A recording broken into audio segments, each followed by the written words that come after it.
Paz do Senhor, meus irmãos, graças a Deus. Hoje, nossa lição de número 8, o nosso tema é o exílio de Davi. Irmãos, nós vamos ver, olha, parece que é interessante. Deus ungiu Davi como rei e ele teve que fugir, né? Por que Deus não matou Saul? Porque Davi não estava maduro o suficiente para reinar em Israel. Então Deus permite algumas coisas na nossa vida para nos amadurecer, assim como fez com Davi. Só que nós vemos que quando Davi ele vai para o exílio, ele conhece pessoas também que precisavam de ajuda, que precisavam de uma segunda chance, e eles formaram um grande exército, os valentes de Davi, que nós vemos que fizeram proezas. Aqui no nosso textuário que está em 1 Samuel capítulo 22, que está o versículo 1 e o 2 aqui no textuário, diz assim: Então Davi se retirou dali e se escapou para a caverna de Adulão, e ouviram-no seus irmãos e toda a casa de seu pai, e desceram ali para ele. E ajuntou-se a ele todo homem que se achava em aperto, todo homem endividado e todo homem de espírito desgostoso, e ele fez chefe deles, e eram com ele uns 400 homens. Interessante que toda a família de Davi foi ter com ele. Os irmãos que não acreditavam nele foram ter com ele, foram se ajuntar a ele para que pudesse fazer esta obra. Na nossa verdade prática, dos muitos conflitos que vivenciamos, aprendemos lições preciosas para a nossa vida espiritual e formação de nosso caráter segundo o modelo de Cristo. Irmãos, nós passamos por dificuldades, situações e questões da vida, não é para nos destruir, é para moldar o nosso caráter. É por isso que Deus permite muitas das vezes muitas coisas na nossa vida, para nos moldar, para trabalhar dentro de nós, para trabalhar no nosso caráter. Então, se Deus está permitindo que você passe por isso, fique tranquilo. Se você não buscou, não fez nada, que às vezes a gente busca fazer certas coisas e algumas questões da vida, e se Deus está permitindo isso, glória a Deus, Deus vai te dar vitória. Na nossa leitura bíblica em classe, que está em 1 Samuel capítulo 22, do versículo 1 ao 5, então Davi se retirou dali e se escapou para a caverna de Adulão, e ouviram nos seus irmãos toda a casa de seu pai, e desceram ali para ele, aquilo que nós já lemos. E foi-se, eu estou pulando para o 3, e foi-se Davi dali a Mispa dos Moabitas, e disse ao rei dos Moabitas: Deixe estar meu pai e minha mãe convosco, até que saiba o que Deus há de fazer de mim. Confiança em Deus. Olha, subiu ao rei dos Moabitas: Olha, minha mãe e meu pai pode ficar ter consigo aí, até que eu saiba o que Deus vai fazer de mim, até que aconteça alguma coisa, porque meu pai e minha mãe comigo me trazem uma preocupação ainda maior das questões, porque Saul está me perseguindo toda a via. Então, foi uma segurança que Davi teve, uma estratégia. E trouxe-os perante o rei dos Moabitas, e ficaram com ele todos os dias que Davi esteve no lugar forte. Porém, o profeta Gade disse a Davi: Não fique naquele lugar forte, vai e entra na terra de Judá. Então Davi foi e veio para o bosque de Herete. Deus pegou Davi, tirou ali do lugar de conforto. Não, você não vai ficar aqui não. A obra que eu tenho para fazer na sua vida ainda não acabou. O caráter que eu quero mudar, as coisas que eu quero mudar na sua vida ainda não mudou não. Você ainda vai ter que passar por umas situações. Então Davi teve que ir para Herete. Nem sempre as vivências marcadas por situações traumáticas podem ser vistas como negativas.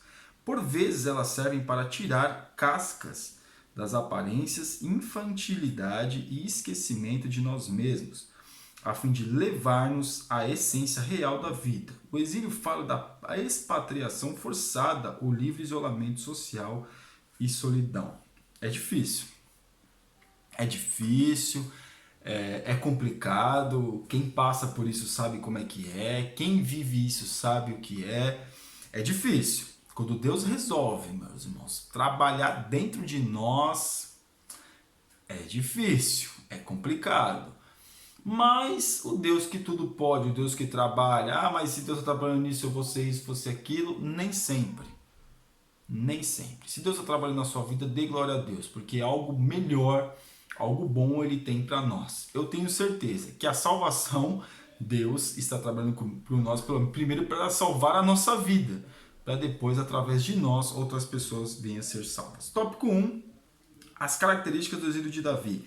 A caverna de Adulão. Lugares, pessoas, situações, tudo serve para nosso crescimento social e espiritual. Interessante que todos nós queremos crescimento espiritual, todos nós queremos crescimento social, assim como Davi. Só que Davi, eu tenho certeza, irmão, certeza, que quando ele recebeu aquela unção de rei, se o profeta Samuel falasse, olha, você vai passar por tudo isso que Davi passou, Davi não tinha aceitado ser rei de Israel. Com certeza. Ele teria falado, quer saber, acho que é melhor eu ficar aqui com as ovelhas aqui, pelo menos eu tô aqui, tranquilo, está no lugar de conforto. Irmãos, quando Deus nos tira do nosso lugar de conforto, é complicado. Eu estou usando essas expressões assim porque é difícil, irmãos, é difícil. Só quem passa sabe. Mas aqui na caverna de Adulão, Davi, outros homens vieram ter com Davi. Homens já estavam lá, desprezados pela sociedade, por muitas e várias questões, aqueles homens estavam lá. E quando Davi estava ali, chegou mais homens ainda que se uniram a ele naquela caverna, e aquela caverna foi um grande aprendizado para Davi. Os exilados da caverna de Adulão. Muitos se dirigiram para ali a fim de fazer companhia a Davi, primeiramente seus irmãos e toda a casa de seu pai. É claro, irmãos, que a fama de Davi por ter matado Golias, e através de Davi, porque através de Davi depois, muitas batalhas foram ganhas, Davi tendo uma patente considerável no exército de Saul, a fama de Davi era muito grande, muitos homens se uniram a ele. É claro, muitos falaram que, não que estavam ali, mas muitos disseram que ele era um traidor, falaram várias coisas sobre Davi, mas aqueles homens viram a inocência de Davi com Saul e foram se unir a Davi por livre e espontânea vontade. O simbolismo da caverna de Adulão, parte 3. Foi ali que os dons de Davi, como líder, foram postos em prática. Ele treinou e preparou 400 homens para lutar no dia a dia e não demorou para que esse número subisse a 600. Irmãos, veja uma coisa. Davi, ele treinou esses homens. Ele treinou. Que diferença? Porque existia o treinamento militar, mas estes homens foram treinados dia após dia. Teve treinamento específico para que pudesse ser realizado. E pode ver que através desses homens, muitas batalhas foram ganhas com heroísmo. Um homem matando 800, que chegou a mão grudar na espada, o outro desceu até uma cova e matou um leão. Então veja que esses homens aqui foram homens diferenciados. Os 3 homens que foram pegar a água do poço onde estava todo o exército de Saul, irmãos, era um homem diferenciado que Davi treinou. Então Davi começou a se sobressair como um grande líder. E as pessoas queriam seguir Davi pelo fato de ele ser um grande líder. Ele foi notório na sua liderança. A sua casa, suas dificuldades foram terríveis. Mas a questão aqui de ele como líder em Israel foi notório. E depois nós vemos que por gerações e gerações sempre se fala da casa de Davi. Sempre se fala de Davi. Davi e o amor com os pais, protegendo os seus pais. Ele levou, como nós já falamos, até o rei de Moabe, para que seus pais ficassem ali, para que ele também pudesse ficar em segurança, conseguisse pensar melhor, porque é uma coisa, meus irmãos, quando tem filhos, nas questões que a gente passa, a gente sente muito. Então Davi tinha essa possibilidade de deixar os pais ali com o rei de Moabe, era uma preocupação a menos que Davi tinha. Então se Davi tivesse que correr e sair dali rápido, ele não podia ter aquela preocupação, meus pais, não, era porque os homens já estavam sendo treinados para isso. Aqueles homens que estavam com ele eram treinados, então não tinha nenhum, não vou dizer que os pais dele seriam um peso, mas de fato naquele momento poderiam ser uma preocupação a mais que Davi teria.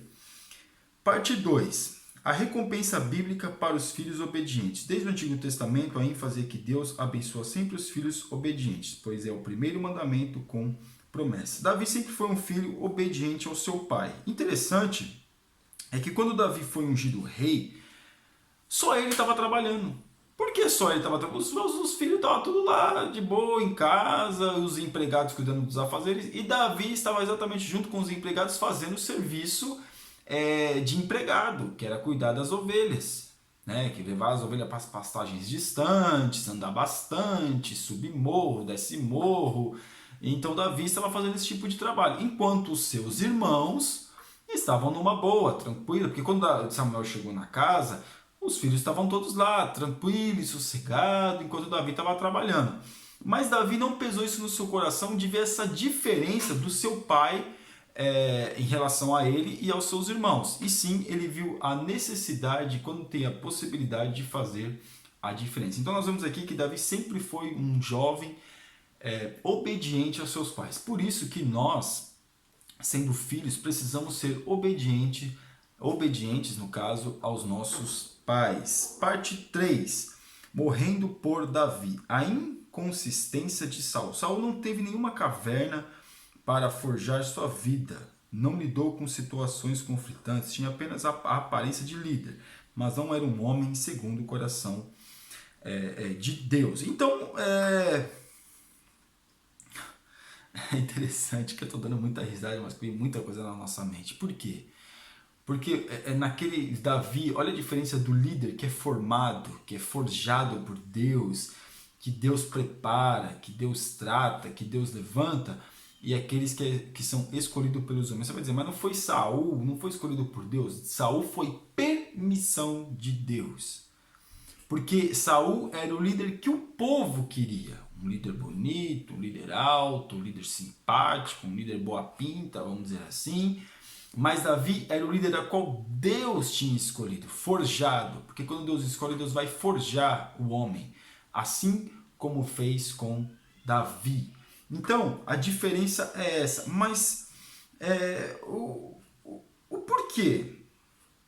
O porquê que tudo isso acontece? Né? E por que hoje nós vemos tanta diferença de obreiros? Obreiros que passam por situações, que vivem uma realidade, e aqueles que apenas leem nos livros. Apenas leem nos livros. Porque uma coisa, meus irmãos, é você ouvir um homem pregando com o coração, com a alma. E outra coisa é você ouvir um homem que apenas leu nos livros. Né? Não estou dizendo que estudar não vale. Estudar tem que valer. Mas a diferença é que às vezes o próprio homem coloca outros homens. E é a diferença. Porque quando o homem coloca outro homem é uma coisa. Mas quando Deus que levanta um homem é outra coisa. Então, essa é a questão. Então, por quê? Por que essa questão entre Saul e Davi? Nós vemos um líder forjado e um líder mimado. Então, Davi foi um líder preparado por Deus. Porque quando eu falo forjado, não é na questão de imitado, não, é uma questão de forjado, não, preparado, colocado no fogo mesmo. Ele foi preparado no fogo, nas situações difíceis, teve que fugir, teve que passar por dificuldades. Ele livrou a cara de Saul, livrou a vida de Saul tantas vezes. Quando foi o gigante Golias, ele livrou o exército de Saul, porque é o exército comandado por Saul. Então veja que Davi, ele foi uma bênção, mas agora esse homem está caçando ele para matar, não é para brincar, é para matar. Então essa é a questão aqui de um líder que tem maturidade com Deus. O preço de proteger Davi, né? Nós vemos que Saul estava tão cego que Davi ele fugiu, foi ter com o sacerdote Aimeleque, templo onde tinha os levitas, os sacerdotes, e aí ele pede pão, só tinha o pão da propiciação que estava ali, não podia comer, mas estava com fome. O que é maior? A vida, a lei ou a vida? A vida. Então Davi foi, comeu o pão da preposição. E a espada, só tem a espada de Saul, vai dar essa mesma que é essa, que não tem outra arma, vai essa mesma. E Davi vai ali. Mas teve o preço, porque no parte 3 aqui, nós vamos ver que Doeg viu isso. Doeg viu, entregou Aimeleque e os outros homens para Saul. Saul foi ter com ele e o que aconteceu? Matou todos eles. Uma chacina que Saul cometeu, o preço que teve por proteger Davi, como está falando aqui. Então o preço às vezes que as pessoas fazem uma pelas outras, e Doeg, Aimeleque, ele morreu sentindo que estava fazendo aquilo que Deus queria. Então é isso que nós temos que fazer. Irmãos, se tem a necessidade de salvar uma vida, e Aimeleque, ele salvou a vida de Davi, salvou a vida daqueles homens através daquele pão, porque maior é a vida do que a lei. E aí o que acontece? Pelo fato dele fazer isso, salvei. Ele não mente, não foi isso mesmo que eu fiz, e morreu por ajudar Davi. Então veja, irmãos, que às vezes a gente passa por situações porque está ajudando o servo de Deus, né? E aqueles que estão perseguindo acaba, vamos dizer assim, prejudicando a nossa vida, prejudicando aquele que faz a vontade de Deus. O preço de orar por aquele que está fazendo a vontade de Deus, a gente pode dizer assim nos nossos dias. E a nossa conclusão: Deus usa instrumentos falhos para fazer sua obra nesta terra. Como disse Paulo em 1 Coríntios, e Deus escolheu as coisas vis deste mundo e as desprezíveis e as que não são para aniquilar as que são. Antes, porém, esses instrumentos devem ser trabalhados, forjados pelo auxílio do Espírito Santo, a fim de que sejam vasos de honra no trabalho do Senhor. Então, se você está sendo trabalhado por Deus, sinta-se contente, sinta-se feliz que Deus está trabalhando na sua vida. Você pergunta, Deus não responde, assim como diz, por que isso, porque aquilo, Deus se cala, irmãos. Às vezes o silêncio de Deus é mais ensurdecedor do que qualquer barulho nessa vida. Então veja a diferença. Se Deus está trabalhando na nossa vida, vamos continuar. Porque, sinceramente, não é fácil. Amém? Que Deus abençoe os irmãos em nome de Jesus. Você ainda que não é assinante do nosso canal está convidadíssimo a assinar. E que Deus te abençoe. Fique na paz.